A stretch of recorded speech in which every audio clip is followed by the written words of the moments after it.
Hello everyone. Today is Wednesday, October 12th, 2022, and I wanted to share with you action or price action during the day today. I did not make any trades, but probably we can see what was happening during the day, and wanted to share with you the reasons why I didn't take trades today. So before I start, let me remind you that you can subscribe, like, and share this video, and also that the links that are in the description will take you to Apex Funding and also Top Step Trading, so you can get some discount on that one if you want to trade with no risk. You pay a monthly fee on that one, and then you can get funded by them if you pass one or two steps. Apex has one, and Top Step has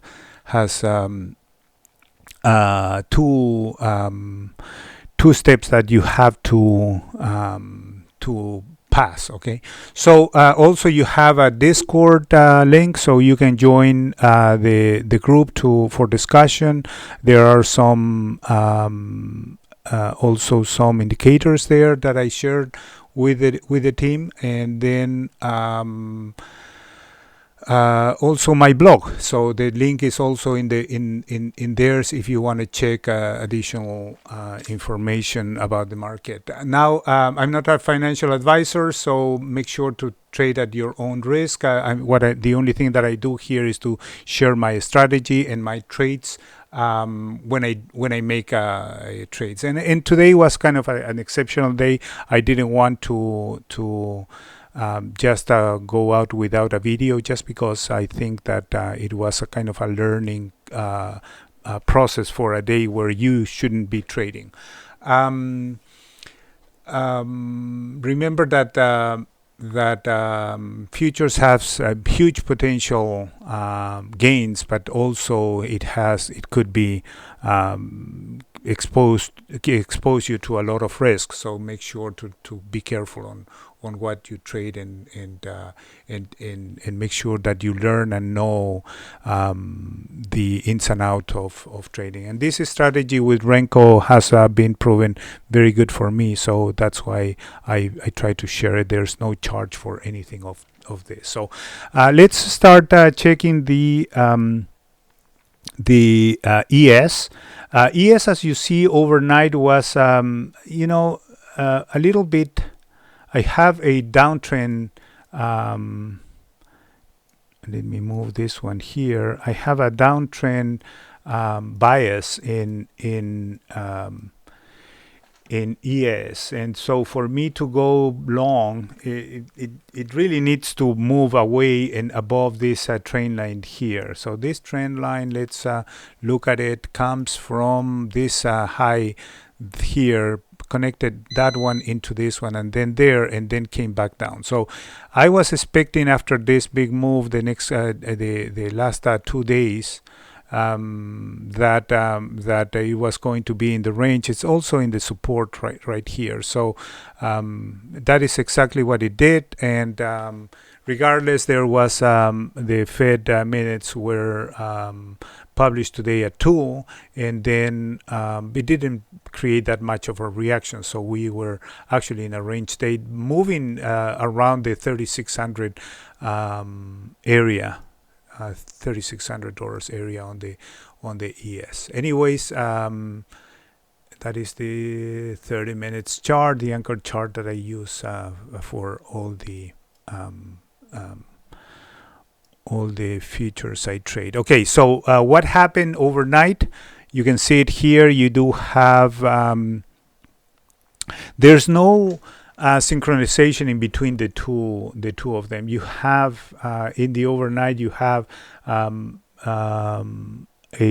stack EM to the upside, and then all the way up until before the open. Okay, and then it came back down and it was red. So the bias was actually to the downside, and the stack moving average was the stack EM was everything is stacked to the downside here.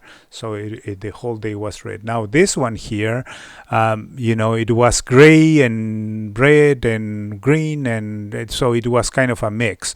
And I didn't trust the move. And it actually there was no move. If you see here, let me go and expand this a little bit for you. If you see here, you do have the opening range that goes from there to there. There you go. And then you have this high, which is for me a significant, or this low, which is a significant low right there. And then you have this one as a significant high right there. And what is the definition of it? It moves, quite significantly from one side to the other within the opening range. Okay, so the market started to move in here, especially, and I kind of like decided early in the morning that probably it was going to be a range day. That is what I saw before the market opened, and then when the market or when the Fed minutes came out at 2 p.m., nothing really happened. It started to move and bounce around, and so even though the higher was the anchor chart was moving to the downside, I didn't trust any of these breaks or any of these weeks out of the moving averages, so I didn't take any trades there. One additional thing that you have to notice in here is the amount of wicks that you see around the candles. So here you do have a big wick right there when the market opened, another big wick there. So let's see the ones in the bottom. So you have that one, that one, that one, that one. So all of these are failed to break to the downside. So when you have this one, you have to wait until it really closes below this wick right there. And then in the other side, you have that one, that one, that one, that one. So there was plenty of wicks to both sides of the 30 minutes candles, and I didn't really like that. And you see there's an attempt here to go up, and then it failed, moving below this higher high right here, probably creating a double bottom, and then in the downside creating a double top up here and a double bottom right here. Several of them. How many attempts to go below the 3600? You have 1, 2, 3, 4, 5, 6, 7, 8. Maybe this one didn't go through, but then at the end of the day, and I think that this is why my bias is still bearish, is that it before the market closed, it really broke this 3600 and went to the downside. Now when in the after hour bounced a little bit, but basically in the last 30 minutes I don't trade after the 3:30 Eastern time. So here it broke and came back down, touching and closing below the 3600. So for me, this one is still bearish. And to tell you the truth, that this is where I like my option strategy as well. So because in that, with options, you are kind of like looking at swing trades, and all of this noise is kind of like noise, but it really doesn't affect your position there. So that for me is good. Anyways, let's go with NQ. NQ is kind of like a similar history. You see here that it didn't really move to neither side. Probably if we saw, still I have a channel moving down, and then the market came back up, touched this higher end of this channel, and then came back, and then it started to move down, and then finally broke it and go inside again, and then close below the 10,850. Probably that one would be. I'm gonna put it. I'm gonna put it 10,850. 10,850. Sorry for the delay. Okay, I'm gonna leave it there.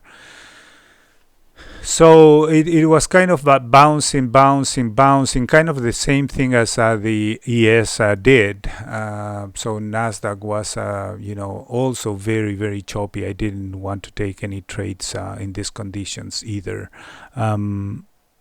Fed minutes came at 2, not that much of a reaction, and then went up and then failed and came back down. So that one is there. Now gold was also, moving sideways. You have this overnight action. You have a downtrend right here, or a down line, a trend line going down right there. Tried to break and then finally broke right there, but it's still in the range. So overnight was kind of like choppy as well, and also sideways. You have a let's mark it here. You have a horizontal diagonal triangle here, and then it really went to the end of it, and then came back down a little, and then came back up. So very choppy as well. There was a good trade in the afternoon at 2 p.m. After the Fed minutes. But then failed again and came back down. So this one would have been a good trade. This one is a move out of the or a week out of the moving average. All the moving averages are there, but it still is risky to take it, because even though you have one bar going down and then recovered, that one is a good signal for an entry, and you have this momentum going and bouncing to the upside. So that one would have been a good trade. I did not take it. It was too late for me in gold to take. And then we have let's go to check the US. I'm saying USO because I had options in USO that I sold actually yesterday, and I said that in the in my video from yesterday. Anyways, so same thing here. Overnight was up, down, up, down, up, down, and then finally when the market opened, it really didn't do that much. Look at the opening range; it's very, very close in between. Let's see, in between right here, 88.28 and 87.